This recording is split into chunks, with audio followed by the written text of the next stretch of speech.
मत्स्य व्यवसायाचा ठेका मंजूर करण्यासाठी 65,000ची रोख लाच, 2 लाख मागवले बँक खात्यात, 2,65,000 रुपयांची मागणी.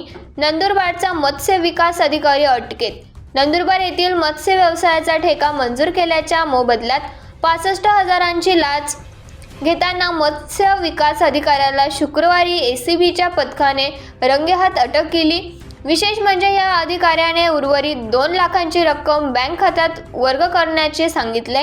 किरण गणेश पाडवे असे लाच घेणाऱ्या अधिकाऱ्याचे नाव आहे. नंदुरबार येथील मत्स्य व्यवसायाचा ठेका मंजूर करण्यासाठी 2,65,000ची लाच मागितली होती. व्यवसाय विकास कार्यालयात पाडवी कार्यरत असून त्यांच्याकडे मत्स्य व्यवसाय भागाचा सहाय्यक आयुक्तांचा अतिरिक्त कारभार आहे. 30 जुलै 2025 रोजी जिल्हास्तरीय तलाव ठेका समिती सभेत नवापूर तालुक्यातील उंबर्डी येथील रंगावली तलावामधील दिनांक 1 जुलै 2025 ते 30 जून 2030 या कालावधीसाठी सामंजस्य करार तक्रारासोबत करण्यास नवापूर तालुक्यातील खैरवे येथील नवजीवन मत्स्य व्यवसाय संस्थेचे चेअरमन यांना मान्यता दिली होती.